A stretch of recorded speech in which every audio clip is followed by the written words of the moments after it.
آج کی آیت: تو اس کے کلام میں کچھ نہ بڑھانا، مبادا وہ تجھ کو تنبیہ کرے اور تو جھوٹا ٹھہرے۔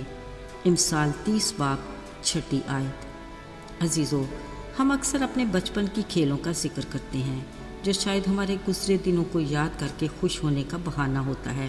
ماضی کے خوش کن لمحات کو یاد کرنے سے خوشی کا احساس ہو تو جناب اس سے اچھی اور کیا بات ہوگی۔ اکثر ان میں کوئی نہ کوئی ایسا نکتہ ضرور آتا ہے جس سے ہم کچھ نیا سیکھ لیتے ہیں۔ مثلاً ایک دائرے میں بیٹھے بچوں کا آپس میں سرگوشیوں کا کھیل۔ ٹیم کے لیڈر نے پہلے بچے کے کان میں کچھ کہا جو دھیرے دھیرے آخری بچے تک پہنچا۔ اسی دوران لیڈر کے کہے جملے کے الفاظ میں رد و بدل ہوا اور جملہ اپنا مطلب بھی کھو چکا، مگر یہ ایک فنی سا فقرہ بچوں کے لیے خوشی کا باعث بنتا ہے۔ چلیے، یہ تو ہے بچوں کا کھیل، پر اگر یہ کھیل ہم بڑوں میں کھیلا جائے تو اکثر الفاظ کے رد و بدل اور اس کے مطلب میں ایسے معنی خیز تبدیلیاں آتی ہیں جس سے کئی غلط فہمیاں پیدا ہوتی ہیں۔ ایسی کیفیت کی بنیادی وجہ ہماری بے دھیانی، لاپرواہی اور کسی کو اہمیت نہ دینا ہوتی ہے۔ مثلاً کسی نے کہا، بہن سنا ہے سمینہ آپا کے بیٹے کو بڑی اچھی جاب مل گئی۔ اب یہ جملہ شام تک اپنے سفر کے دوران اپنی ایسی حیت بدل لیتا ہے کہ خدا کی پناہ۔ اور سننے کو کیا ملا؟ بہن کچھ سنا؟ سمینہ آپا کے بیٹے کی جاب ہی چھوٹ گئی ہے۔ دیکھا نا، آخری فقرہ حقیقت سے کتنا برعکس ہے۔ عزیزو، بے دھیانی، لاپرواہی اور کسی کو اہمیت نہ دینے کی ایسی سرگوشیاں رشتوں میں دراڑ کی بنیاد بنتی ہیں، جس سے نہ صرف ماحول ناخوشگوار ہوتا ہے بلکہ ہماری اپنی شخصیت بھی ناپسندیدگی کا شکار ہو جاتی ہے، اور کچھ ایسے حالات وقوع پذیر ہوتے ہیں جس سے معاشرہ ابتری اور گمراہی کا شکار ہو جاتا ہے۔ ہماری اپنی زندگی بری طرح متاثر ہوتی ہے۔ عزیزو، کچھ پل کے لیے باغ عدن کا منظر اپنی نگاہ میں لاتے ہیں۔ ہرا بھرا، تازہ سبزیوں سے شاداب، فضاؤں میں پرندوں کی رونقیں، زمین پر ہر طرح کے جانوروں کی اچھل کود، ٹھنڈے میٹھے پانی کی ندیاں، اور ان میں چہل قدمی کرتے آدم اور حوا کیا بھرپور زندگی جی رہے تھے۔ پھر ایک دن خالق خدا نے آدم سے کہا، تو باغ کے ہر درخت کا پھل بے روک ٹوک کھا سکتا ہے، لیکن باغ کے بیچ لگے نیک و بد کی پہچان کے درخت کا پھل نہ تو کھانا اور نہ ہی چھونا، کیونکہ جس روز تو نے اس میں سے کھایا تو مرا۔ بات بالکل صاف اور واضح تھی۔ اب ذرا سنتے ہیں سانپ کے روپ میں ابلیس اور حوا کی گفتگو۔ اس نے عورت سے کہا، کیا واقعی خدا نے کہا ہے کہ تم باغ کے کسی درخت کا پھل نہ کھانا؟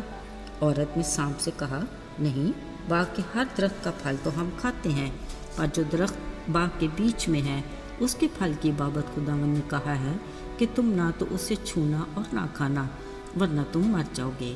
تب سانپ نے عورت سے کہا، تم ہرگز نہ مرو گے، بلکہ خدا جانتا ہے کہ جس دن تم اسے کھاؤ گے تمہاری آنکھیں کھل جائیں گی اور تم خداوند کی مانند نیک و بد کے جاننے والے بن جاؤ گے۔ عزیزو، غور طلب بات یہ ہے کہ ابلیس نے کس چالاکی سے خدا کی کہی بات میں اضافہ کیا، یعنی خدا نے کہا اس پھل کو نہ چھونا اور نہ کھانا، نہیں تو تم مر جاؤ گے۔ ابلیس نے کہا، نہیں، تم مرو گے نہیں، بلکہ تمہاری آنکھیں کھل جائیں گی اور تم خدا کی مانند نیک و بد کے جاننے والے بن جاؤ گے۔ دیکھنا یہ ہے کہ حوا کے لیے ابلیس کی بات میں کیا کشش تھی کہ فوراً اس نے اس پھل میں سے لیا اور کھایا اور آدم کو بھی دیا۔ ذرا سوچئے، وہ کون ہوگا جو خدا کی مانند نہیں بننا چاہے گا اور نیک و بد میں تمیز کرنے کی آرزو نہ کرے گا؟ بری نوع انسان کی اسی خواہش نے اس کی خوشگوار اور بابرکت زندگی کو بے سکون بنا دیا اور خدا سے رفاقت اور ملاوٹ کے رشتے کو بھی توڑ دیا۔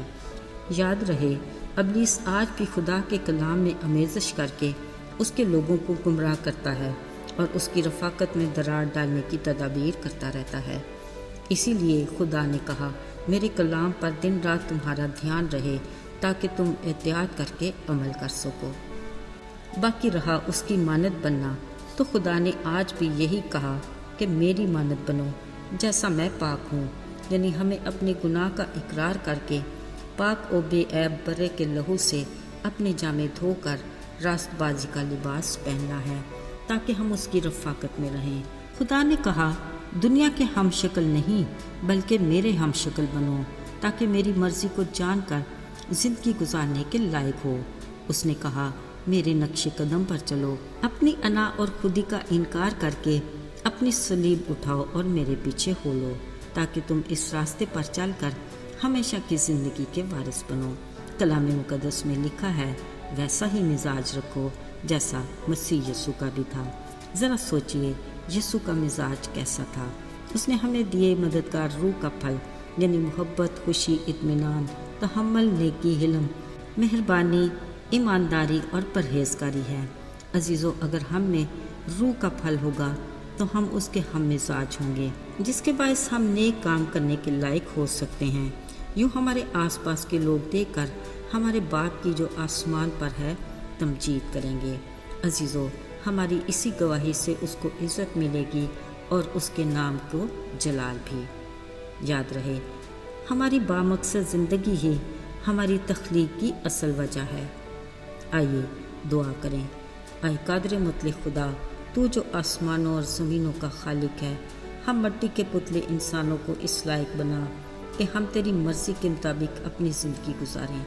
ہمیں اپنے کلام کو سمجھنے کی حکمت دے تاکہ ہم پورے طور پر اس پر عمل کر کے برکت پائیں۔ یسوع کے مبارک اور پاک نام میں آمین۔